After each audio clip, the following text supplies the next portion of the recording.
बड़ी रोचक कहानी। मतलब का रिश्ता। एक गांव में एक बड़ा साहूकार रहता था। साहूकार बहुत पैसे वाला था। आसपास के कई गांव में उसका बड़ा नाम था। लेकिन इस साहूकार को अपने पैसों का, अपने रुतबे का और अपने नाम का बड़ा ही घमंड था। वह अपने नाम को बनाए रखने के लिए बहुत ज़्यादा सोचता था और बिना किसी के भावनाओं की कद्र किए वो सब करता था जो उसे लगता था कि करना चाहिए। साहूकार को कई सालों बाद एक संतान की प्राप्ति हुई। साहूकार ने अपने इस खुशी को मनाने के लिए अपने घर पर एक बहुत बड़ा कार्यक्रम रखा, जिसमें उसने आसपास के गांव के सभी श्रीमंत लोगों को और सिर्फ ऐसे रिश्तेदारों को जो पैसे वाले थे बुलाया था।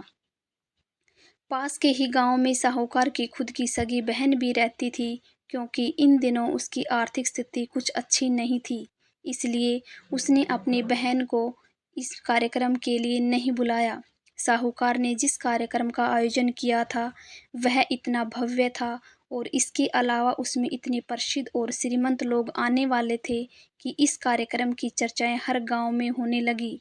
यह खबर उस साहूकार की बहन तक भी पहुंच गई। बहन को यह जानकर बहुत ज़्यादा खुशी हुई कि इतने सालों बाद उसके भाई को आखिरकार संतान सुख प्राप्त हो ही गया। बहन ने सोचा कि भाई गलती से उसके इस बारे में बताना भूल गया होगा और अपनों को भला कोई न्योता क्यों नहीं देता। भोली बहन ने अपने भाई के यहाँ उस कार्यक्रम में जाने की तैयारियां शुरू कर दी। जिस दिन वह कार्यक्रम था उस दिन बहन सुबह सुबह ही अपने भाई के घर जाने के लिए निकल पड़ी। रास्ते में अपने पुराने मैले कपड़े देख उसे ख्याल आया कि अगर किसी और के घर जाना होता तो मैं ऐसे कपड़ों में जाने की सोचती भी नहीं, लेकिन मैं तो अपने घर पर मेरे मायके जा रही हूँ, वहाँ मुझे ये सब सोचने की कोई ज़रूरत नहीं है। जैसे ही वह अपने मायके पहुँची, वहाँ का भव्य आयोजन देखकर वह बहुत खुश हो गई और उसे अपने भाई पर बहुत गर्व हुआ। वहाँ पर वह जल्दी से जल्दी अपने भाई को मिलकर उसकी खुशी में शामिल होना चाहती थी। वह तुरंत सीढ़ियाँ चढ़कर घर के अंदर प्रवेश कर गई। उसने देखा कि उसका भाई मेहमान के तौर पर आए सभी धनाढ्य और नामी लोगों का स्वागत करने में व्यस्त हैं। बहन जैसे ही अपने भाई की तरफ उससे मिलने के लिए बढ़ी, उसके भाई की नज़रें उस पर पड़ गई और अपनी बहन को ऐसे मैले पुराने कपड़ों में देखकर भाई ने उसे मिलना तो दूर बल्कि तुरंत बहाना बनाकर वहाँ से निकल गया। बहन ने सोचा इतने लोगों में बेचारा अकेला भाई क्या क्या करे, जरूर उसे कुछ काम याद आया होगा, इसलिए वहाँ से चला गया होगा। बहन बाद में अपनी भाभी से मिलने गई। भाभी ने उसका स्वागत किया और उसे खाना खाने के लिए आग्रह किया। बहन ने सोचा ठीक है, पहले खाना खा लेती हूँ, फिर बाद में आराम से भाई से मिल लूँगी। बहन खाना खाने के लिए पंगत में बैठी। साहूकार ने देखा कि अपने सभी धनवान मेहमानों के बीच उसकी गरीब बहन बैठी हुई है।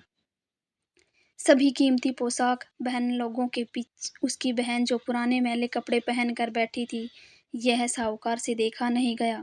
उसने अपनी बहन को अपने पास बुलवाया, भला बुरा सुनाया और वहाँ से जाने के लिए बोला। बहन ने अपने सपने में नहीं सोचा था कि उसके साथ कभी ऐसा व्यवहार भी हो सकता है, और वह भी उसके खुद के मायके में। अपना अपमान होने के बाद बहन तुरंत अपने घर ससुराल जाने के लिए चल पड़ी। बहन इस बात को पचा नहीं पा रही थी कि उसके भाई अपने भाई ने उसके साथ इतना बुरा व्यवहार किया। उसकी आंखों से आंसू नहीं थम रहे थे। रास्ते में उसे अपनी पुरानी दोस्त मिली। उस दोस्त ने उसे रोने का कारण पूछा। हालांकि बहन ने उसे कुछ भी नहीं बताना चाहती थी, लेकिन दोस्त के बार बार पूछने पर उसने उसके साथ हुई सारी घटना उसे बता दी। उसकी दोस्त एक समझदार महिला थी और काफ़ी प्रैक्टिकल सोचने वाली थी। उसने कहा, अगर तुम मेरी बात मानो तो एक दिन तुम्हारा भाई खुद तुम्हें अपने यहाँ बुलाएगा और तुमसे माफ़ी मांगेगा। बहन ने उसे कहा कि मैं तुम्हारी हर बात मानूंगी, बताओ मुझे क्या करना होगा। दोस्त ने कहा कि तुम इस अपमान को, इस दुख को एक दिशा दे दो और कोई गृह उद्योग शुरू कर दो। उसमें इतनी मेहनत करो कि उस काम में तुमसे अच्छा कोई ना हो। बहन को अपने दोस्त की बात सही लगी। उसने घर पहुंचने कर अपने आंसू पोंछकर उसी दिन से एक गृह उद्योग शुरू किया। उसने दिन रात मेहनत की, अपने साथ कई और गांव की महिलाओं को जोड़ा और देखते ही देखते उसका गृह उद्योग चल पड़ा। कुछ ही सालों में आसपास के 50 गाँव में उसका नाम और रुतबा काफ़ी बढ़ गया और अब वह पैसों के मामले में अपने भाई से भी ज़्यादा बड़ी बन गई। भाई को भी जब यह पता चला कि उसकी बहन इतनी श्रीमंत हो गई है तो उसने सोचा कि एक बार उससे मिलकर आया जाए। वह जब अपने बहन को उसके घर मिलने पहुंचा तो बहन ने उसका किसी राजा महाराजा की तरह स्वागत किया, उसकी पसंद खाना खिलाया।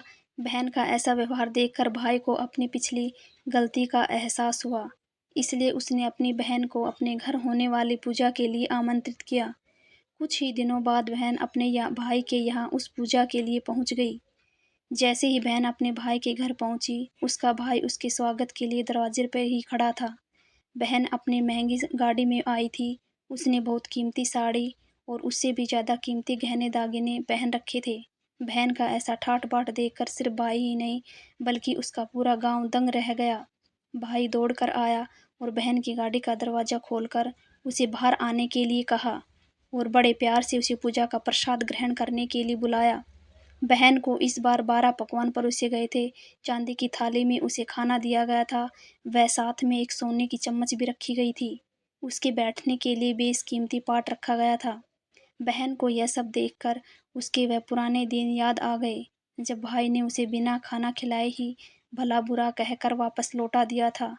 बहन खाना खाने के लिए तो नहीं बैठी, लेकिन उसने अपने सारे कीमती दाग दागिने और जेवर उतार कर उस थाली के सामने रख दिए और खाने में से कुछ निवाले उन दाग दागिनों पर रख दिए। बहन का ऐसा व्यवहार देखकर सभी हैरान थे। किसी को नहीं समझ आ रहा था कि बहन ऐसा क्यों कर रही है। आखिर वह क्यों उन जेवरों को खाना खिला रही है।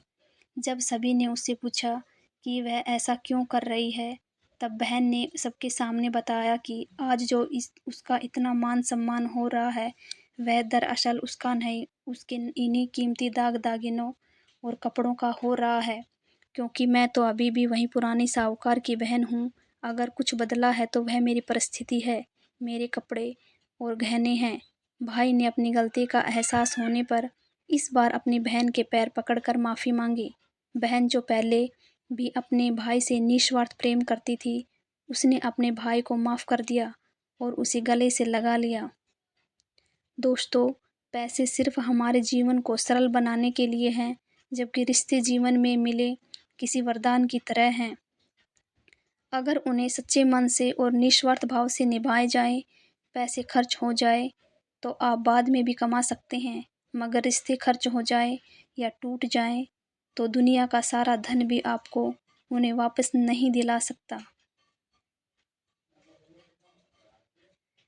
कहानी को अंत तक सुनने के लिए आप सभी का बहुत बहुत धन्यवाद। आशा करती हूँ कि आपको ये कहानी पसंद आई होगी। अगर आपको ये कहानी पसंद आई है तो चैनल को सब्सक्राइब करना, वीडियो को लाइक करना और शेयर करना ना भूलें। धन्यवाद।